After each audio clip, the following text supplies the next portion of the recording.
My name is Aaron Surratt. I am originally from Montgomery, Alabama, and I've lived in Huntsville for 2 years. So we're just going to kind of jump into this. Okay. You were at both the June 1st and June 3rd protests, correct? Mhm. Okay, so can you describe how each night sort of escalated from being a peaceful protest to the law enforcement sort of escalating things? So on June 1st, I feel no one really knew what to expect kind of going in. I don't think everyone knew how large it was going to be as far as the amount of people showing up. And of course, no one expected the police to kind of react the way they did. June 1st, it started off, really nice with, the march around the city blocks. And, once it stopped in front of the courthouse, I feel like obviously the tension started to grow. I feel like the reaction that came out of the police on June 1st was a little more unexpected compared to June 3rd, just because, a lot of the same people showed up on the 3rd that were there on the 1st. So people came prepared, not necessarily there to, incite violence or anything like that, but the presence of the police department was a lot more involved on June 3rd. So when things started happening on June 3rd, we kind of saw it coming. We didn't want that to happen, but the tension going into June 3rd was just completely different than how it felt on the 1st. The 1st, of course, people were angry and upset. And, there's a few people that were pushing the boundaries of not necessarily trying to start something, but hey, how far can I go with what I'm trying to say and what I'm trying to express before the police interact? June 3rd, I feel like people knew that it could happen and were, still very angry, but keeping a larger distance between the police department and, kind of the front line of protesters.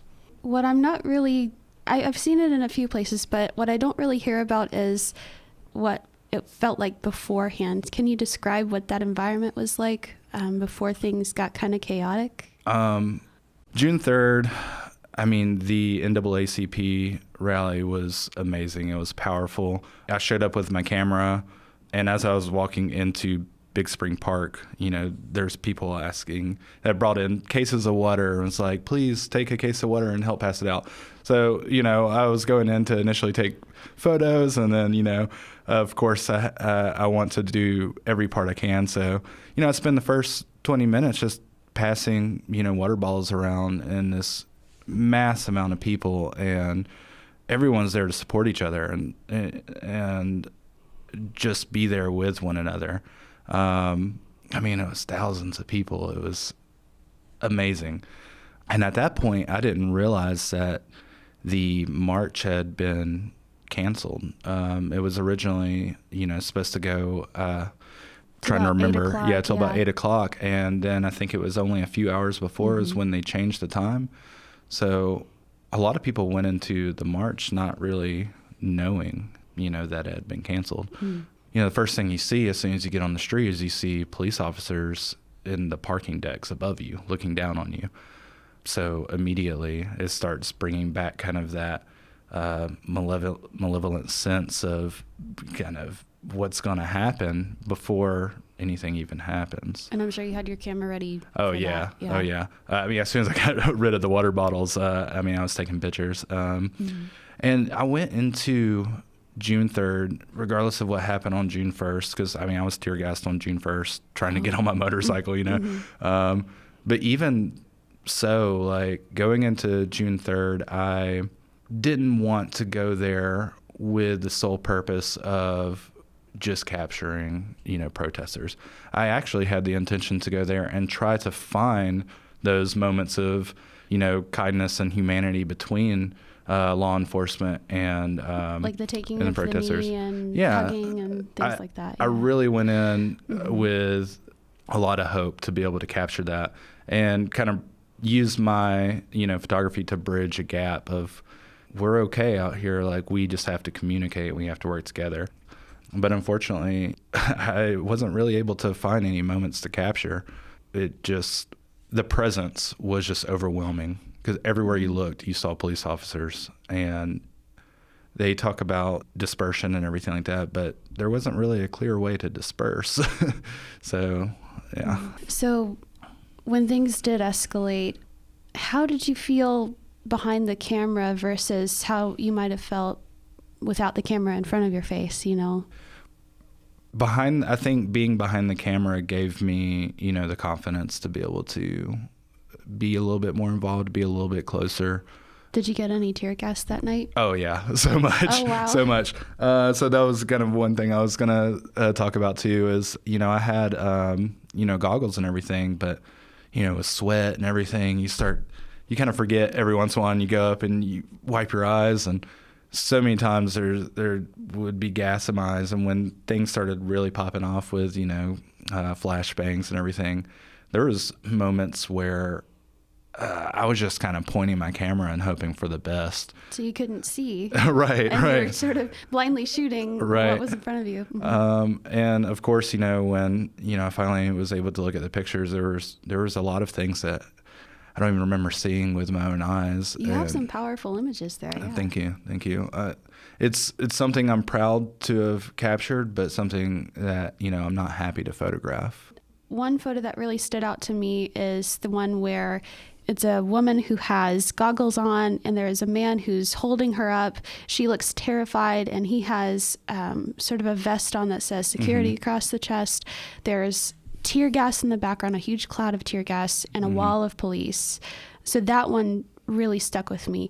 I wonder for you, which one, looking back, really invoked so much emotion in you? Honestly, I'd have to say the same one. I just remember her being on the ground, and I can't quite remember what exactly happened. I believe she was, you know, gassed. There was also a ton of people around that area that had just gotten hit with rubber bullets. But I remember just hearing flashbangs going off, and, you know, the police just getting closer and closer and closer. And keep in mind, we had just seen 30 or 50 Alabama State troopers roll in.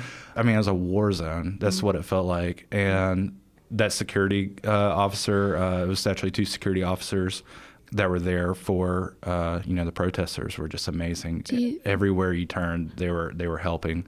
I saw them picking people up, just moving people out of danger. And that photo, especially just her face, I mean, it was just pure dread and just, you know, being scared. So what changes for you when you step behind the lens? What is different about that experience to you? I've always been a documentarian at heart. No matter what I'll do, even if it's just hanging out with my friends, you know. What do you like to photograph? So I shoot a lot of 35 millimeter film, primarily. So really just kind of everyday things. I like to go, I travel quite a bit, landscapes, all that stuff.